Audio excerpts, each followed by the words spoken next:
রাজা কৃষ্ণচন্দ্র, আমি এসেছি রে। চোখ খুলে দেখো বাবা।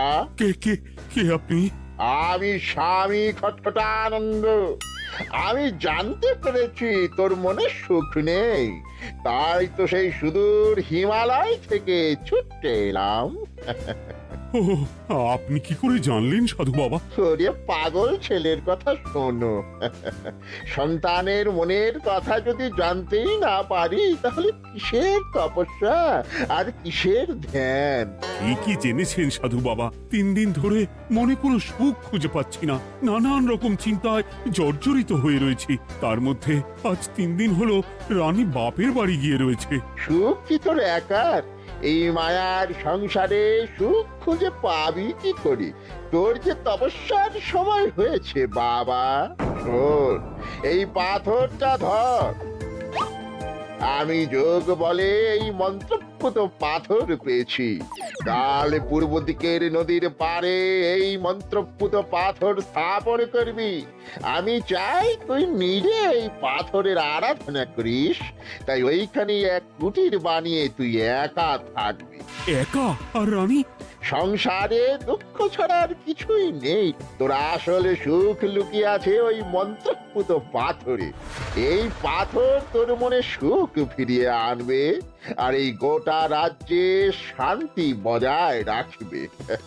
ঠিক আছে বাবা।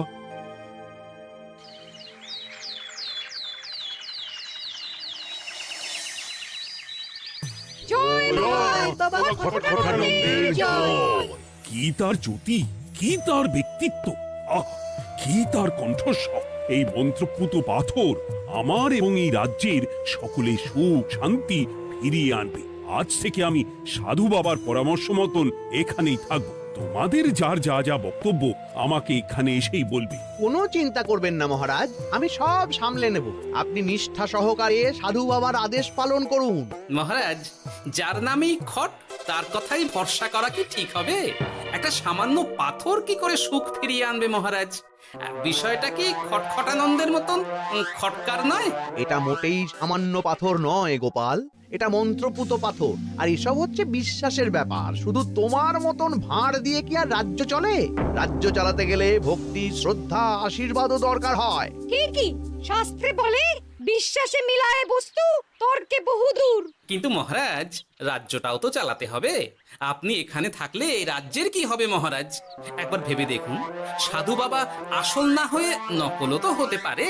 দেখো গোপাল, তোমার যদি মনে বিশ্বাস না থাকে তাহলে আমি বলবো তুমি আর এখানে এসো না। তবে সাধু বাবার নামে কোনো বাজে মন্তব্য আমি শুনবো না। আমি চাই না আমার এই অবিশ্বাসের কারণে আমার রাজ্যের কোনো ক্ষতি হোক।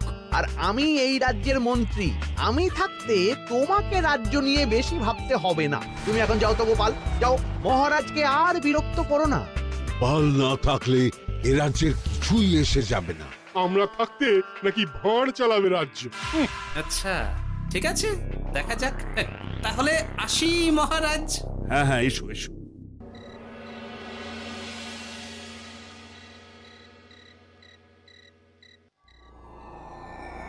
মহারাজ, রানী, তুমি ফিরে এসেছো? এ আমি কি শুনছি মহারাজ? আপনি নাকি প্রাসাদে ফিরবেন না ঠিক করেছেন? হ্যাঁ রানী, তুমি ঠিকই শুনেছ।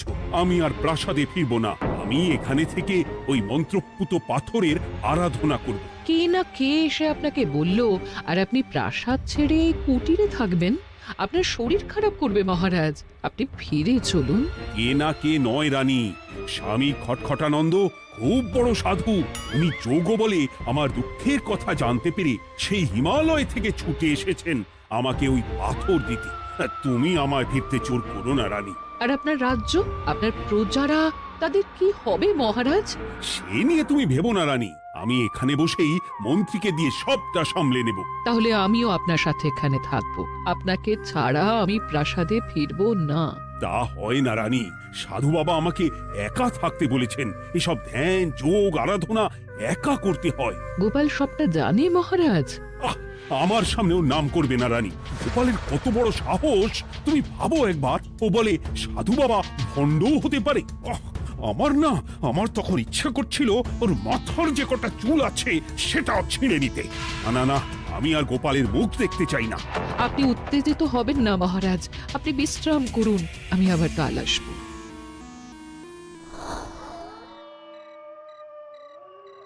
রাতের হাটেও সবজির যা দাম বেড়েছে, এরপর শুধু এক বেলা খেয়ে থাকতে হবে।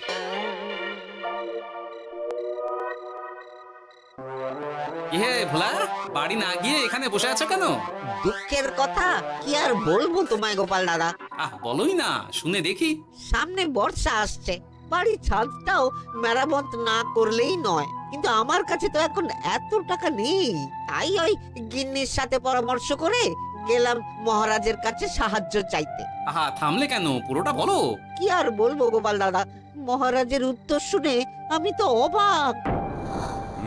সবই তো বুঝলাম ভোলা, কিন্তু আমার যে কিছুই করার নেই। সাধু বাবা বলেছেন আজ থেকেই রাজ্যের সব সুখ দুঃখের দায়িত্ব ওই মন্ত্রপুত পাথরে। তুমি চিন্তা করো না, এক কাজ করো, তোমার সমস্যার কথা গিয়ে ওই মন্ত্রপুত পাথরের কাছে জানাও। আর তোমরাও আজ থেকে তোমাদের যা চাওয়া পাওয়া আছে সব গিয়ে ওই পাথরকে জানাবে। হ্যাঁ, যা করার পাথরই করবেন। একবার যদি ওই সাধুকে হাতের কাছে পাই না, তাহলে ওই পাথর দিয়েই বেটার মাথা ফাটাবো। কিছু বললে গোপাল দাদা? না, কিছু বলিনি। যাও, তুমি বাড়ি যাও, চিন্তা করো না, দেখি কি করা যায়।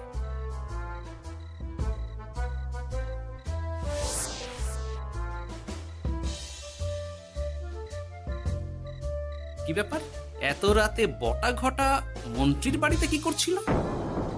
কি বটা ঘটা, আজকে মন্ত্রী মশাইয়ের বাড়ি খাওয়া দাওয়া ছিল? খাওয়া ছাড়া কি অন্য কিছু আসে না তোমার মাথায়? চ চ চ, আমাদের অনেক কাজ আছে, চ। আরে এত তাড়া কিসের?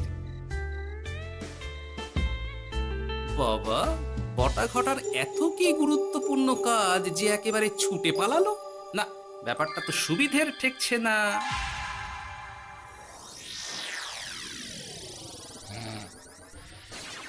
রাজা কৃষ্ণচন্দ্র, ওঠ বাবা, আমি এসেছি।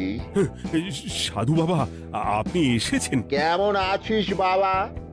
ভালো আছি বাবা, তবে মনে এখনো পুরোপুরি সুখ খুঁজে পাইনি। সুখ কি তোর একার? কি করে সুখ পাবি বাবা? এখনো তো তুই তোর সব আসক্তি থেকে মুক্ত হতে পারিসনি। আর কি কি করতে হবে আমায় বলে দিন বাবা। একটা কাজ বলবো, করতে পারবি? বলুন বাবা, আপনি যা বলবেন আমি তাই করব।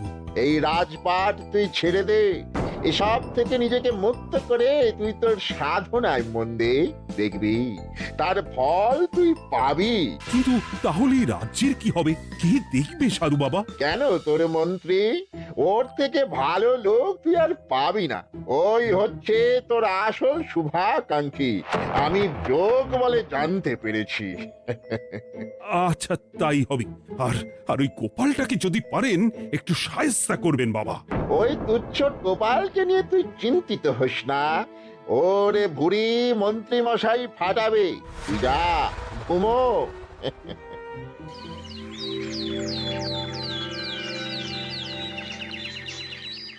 শোনো শোনো শোনো, আজ থেকে মহারাজ কৃষ্ণচন্দ্রের আদেশে এই রাজ্যের ভার এই রাজ্যের মন্ত্রীর। আর মহারাজ নিজে তার কুটিরে নিরিবিলিতে থাকতে চাইছেন। উনি চান না কেউ ওনাকে বিরক্ত করুক। তাই আজ থেকে যার যা সমস্যা সবাই মন্ত্রী মশাইকে জানাবে। মন্ত্রী মশাই যাকে যা বলবেন তাকে তাই শুনতে হবে। শোনো শোনো শোনো। না, মহারাজকে থামাতেই হবে, না হলে বড় বিপদ হয়ে যাবে। যাই।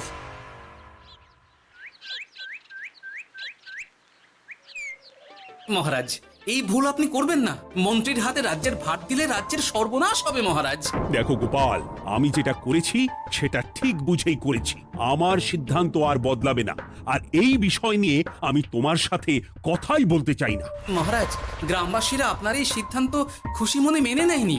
সবার কথা একবার ভেবে তারপর সিদ্ধান্ত নিন মহারাজ। একজন বাইরের লোকের কথায় কোনো সিদ্ধান্ত নেবেন না দয়া করে। গোপাল, তুমি যদি সাধু বাবার সিদ্ধান্তে প্রশ্ন তোলার চেষ্টা করো তাহলে আমি বাধ্য হব মন্ত্রীকে বলে এই রাজ্য থেকে তোমায় বিতাড়িত করতে। একজন সেই হিমালয় থেকে আমাদের উপকার করতে এলো আর তুমি তার বিরুদ্ধেই কথা বলছো। ছি ছি গোপাল, ছি। মজা, কি মজা! শুধু মুদ্রা, শুধু মোহর, যেদিকে তাকাবো শুধু সোনার মোহর আর সোনার মোহর। তুমি কি পাগল হয়ে গেলে? এখনো হয়নি গিন্নি, তবে এবার সত্যি সত্যি হয়ে যাব। এত সোনার মোহর একসাথে হাতে পেলে কেউ কি সুস্থ থাকতে পারে? আর বেশি দিন বাকি নেই যখন কৃষ্ণনগরের কোষাগারের মালিক হব আমি। আর মহারাজকে ছেড়ে দেবেন? চিন্তা নেই, মহারাজ কিছুই করতে পারবেন না। তিনি এখন সাধু বাবার আদেশে পাথরের আরাধনায় ব্যস্ত। আর প্রহরীরা, তারা কিছু বলবে না? প্রহরীরা তো এখন আমার গোলাম। মন্ত্রীমশাই, আমরা এসেছি। ওই তো ওরা চলে এসেছে।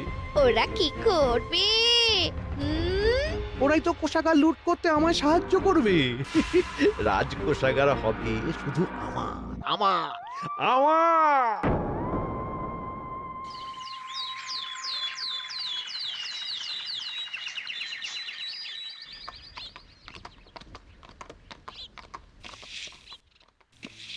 গোপাল, রানীমা, আপনি আমায় ডেকে পাঠালেই তো পারতেন। রাজ্যটার যে কি হবে গোপাল? মহারাজের উদাসীনতায় মন্ত্রী তো সব লুটে পুটে একাকার করে ছাড়বে। তুমি কিছু একটা করো গোপাল। সে তো আমিও বুঝতে পারছি রানীমা, কিন্তু হাজার চেষ্টা করে ও মহারাজকে বোঝাতে পারছি না। মহারাজ সাধু বাবার পাল্লায় পড়ে আর কিছুই বুঝতে চাইছেন না। এই রাজ্য আর মহারাজকে একমাত্র রক্ষা করতে পারবে তুমি গোপাল। কিছু একটা করো। কি হয়েছে, তোমরা হট্টগোল করছো কেন? তুমি আর একটা বিহিত করো গোপাল দাদা, আমরা তো আর থাকতে পারছি না। তুমি এর আগে বিহিত করো গোপাল। আচ্ছা, কি হয়েছে বলবে তো? মন্ত্রী মশাই সবার কাছ থেকে অগ্রিম কর চেয়েছে। সে প্রহরী পাঠিয়ে সবার বাড়ি বাড়ি বলে এসেছে দুদিনের মধ্যে অগ্রিম কর না দিলে সবাইকে ধরে কারাগারে ভরে দেবে। একে তো আমরা কোনো সাহায্য পাচ্ছি না, তার উপর আবার এই জুলুম কি করে মেনে নেব বলো তো গোপাল দাদা? আমাদের বাঁচাও গোপাল দাদা, আমাদের বাঁচাও, না হলে এই মন্ত্রীর জুলুমে আমরা সবাই মারা যাব। হ্যাঁ গোপাল, তুমি পারবে। কিছু একটা করো গোপাল, এই রাজ্যটাকে বাঁচাও। না, আর নয়, এবার এর একটা বিহিত করতেই হবে। শোনো, তোমরা সব নিজের নিজের বাড়ি যাও, আমি দেখছি কি করা যায়। মন্ত্রী দুদিনের মধ্যে কর চাইছে কেন? ওর আসল উদ্দেশ্য কি? না, বিষয়টার খোঁজ নিতে হচ্ছে। পুটি, এই পুটি। গোপাল দাদু, তুমি? শোন, একটা কাজ আছে বুঝলি, বটা ঘটার উপর নজর রাখতে হবে। পারবি তো? হ্যাঁ হ্যাঁ দাদু, এটা আর কি এমন কাজ? এই তোর হাতে ওটা কি রে? ও এটা পুতুল, বাবা এনে দিয়েছে। পাথরটা খুব চেনা চেনা লাগছে, কোথায় যেন দেখেছি। কোথায়? রে, সাধু বাবার দেওয়া পাথর। আর এটা একই পাথর মনে হচ্ছে। এই তোর বাবা এটা কোথায় পেয়েছে রে? তা তো জানি না, তবে শুনেছি পাশের গ্রামে। বাহ, পাথরগুলো দেখতে তো খুব সুন্দর। এই সব পাথর তোমার? আজ্ঞে হ্যাঁ, আমি এই পাথরের মূর্তি বানাই। এই পাথর কি তুমি বিক্রি করো? না না, শুধু পাথর তো বিক্রি করি না। এটা কি? ও, ওটা আমি আমার সব পাথরের একটা চিহ্ন দিয়ে রাখি। এতে বোঝা যায় যে এই পাথরের মূর্তি আমার তৈরি। বাহ, চমৎকার কাজ করেছো। তোমাকে যে কি বলে ধন্যবাদ দেব তুমি জানো না। কৃষ্ণনগরের কত বড় উপকার তুমি করলে। গোপাল দাদু, ও গোপাল দাদু, গোপাল দাদু, গোপাল দাদু। কি ব্যাপার, এত সকাল সকাল? ভালো খবর এনেছিস মনে হচ্ছে। শুধু ভালো নয় দাদু, একেবারে গরম খবর।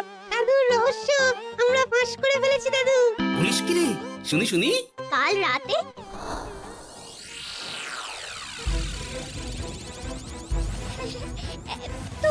এত সোনা, এত মোহর আমি একসাথে কোনোদিন দেখিনি।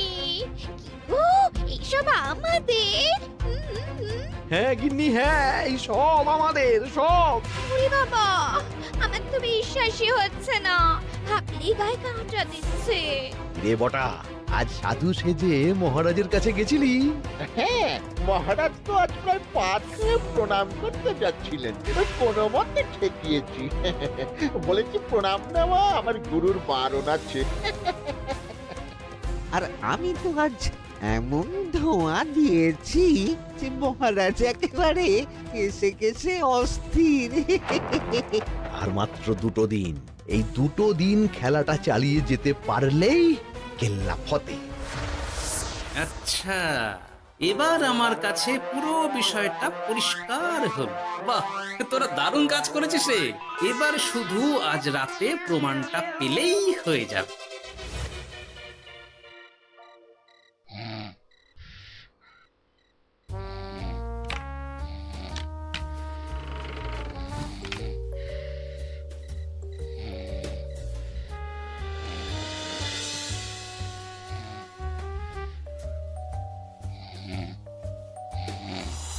এই তো একে একে 2 মিলে যাচ্ছে। বাবা বাবা বাবা, এবার খেলা জমবে।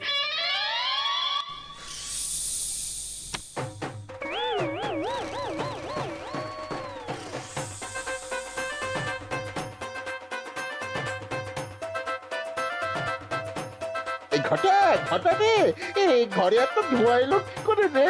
সত্যিই তো, এত ধোঁয়া এলো কি করে? ঘরে কি আগুন লাগলো নাকি রে? এই বটা, ওটা কি রে? হ্যাঁ, এ তো ভূত। আমরা তো কিছু করিনি। আমরা কিছু করিনি, বিশ্বাস করো ভূত দাদা, আমরা কিছুই করিনি। তোরা আমাদের পূর্বপুরুষের প্রস্তর খণ্ড নিয়ে এসেছিস। তোদের এত বড় সাহস, আজ আমরা তোদের ঘাড় মটকাবো। আমরা কোনো খণ্ডমণ্ড নিইনি ভূত দাদা। এই কথা, তুই কি ওনাদের কোনো খণ্ড এনেছিস? না না না না না, আমি তো অমন কিছু আনিনি। আমার মনে হয় ওই আপনাদের কোথাও একটা ভুল হচ্ছে। মহারাজকে ওই পাথর তোরা কোথা থেকে এনে দিয়েছিস? ওটাই আমাদের প্রস্তর খণ্ড, আমাদের 5 পুরুষের সম্পত্তি। ওটা তো আমরা পাশের গ্রামে এক মূর্তি কারিগরের থেকে চুরি করে এনেছি। আপনারা যান না, যান, ওই কারিগরের কাছে ওরকম অনেক পাথর আছে। আমাদের ওটাই চাই। ও বাবা, উনি আবার কে? আমাদের দাদু, তৃতীয় পুরুষ। ও দাদু, এই চুরি ভূত দাদু, ওটা আনতে গেলে না মন্ত্রী মশাই আমাদের খুব মারবে। খা, ওদের মুন্ডু চিবিয়ে খা। না না, ওরকম করবেন না দাদু ভূত, তাতে আমাদের খুব লাগবে। তাহলে বল, মন্ত্রীর আসল উদ্দেশ্য কি? 2 দিন পর ও কি করবে? 2 দিন পরে মন্ত্রী মশাই কোষাগার লুট করে রাজ্য থেকে পালাবেন। এবার এবার আমাদের ছেড়ে দিন দাদু ভূত। তোদের ছাড়তে পারি একটাই শর্তে। বলুন বলুন।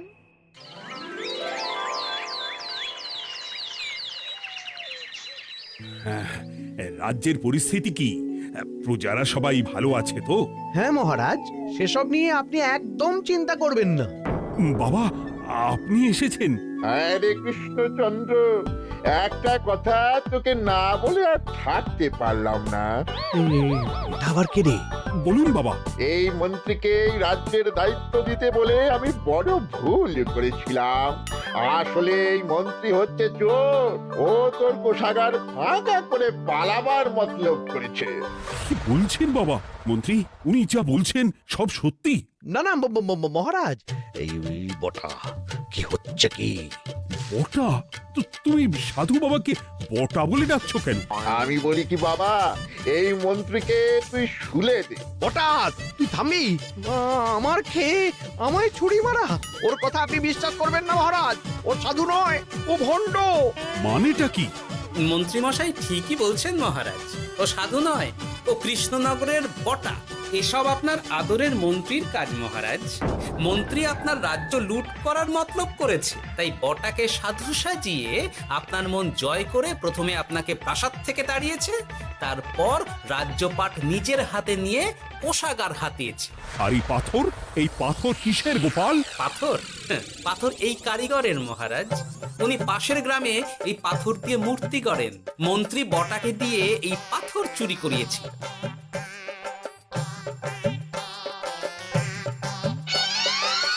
ওই পাথর আমার মহারাজ। আমি তোমায় ছাড়বো না মন্ত্রী, তোমায় আমি শুলে দেব। প্রহরী, প্রহরী! কেউ আসবে না মহারাজ। প্রহরীরা এখন আমার কথা ছাড়া আর কারুর কথা শুনবে না। আমি এখন আপনাদের সামনে দিয়ে আপনার কোষাগার নিয়ে চলে যাব, আর আপনারা শুধু দাঁড়িয়ে দাঁড়িয়ে দেখবেন। রে ন্যাপলা পুঁটি গুলটে, মন্ত্রীকে বেঁধে ফেল। এত সোজা নয় গোপাল, দেখবে? প্রহরী, প্রহরী! চেঁচান চেঁচান, আরো জোরে চেঁচান, কিন্তু ফল হবে না। আপনার প্রহরীরা সব গ্রামবাসীর হাতে বন্দী। আমায় ছেড়ে দিন মহারাজ, আমার ভুল হয়ে গেছে। এমন ভুল আমি আর করবো না মহারাজ, আমায় ছেড়ে দিন। ছেড়ে দেব? তোমার ব্যবস্থা আমি করছি। কিন্তু গোপাল, আমার মনের সুখের কি হবে? আমি কি আর সুখী হতে পারবো না? কেন পারবেন না মহারাজ? রাজার আসল সুখ তো তার প্রজার সুখে। একদম ঠিক কথা বলেছে গোপাল। প্রজার সুখেই রাজার সুখ। ঠিক গোপাল, ঠিক। তুমি না থাকলে যে আমার কি হতো? জয় গোপালের জয়! জয় গোপালের জয়।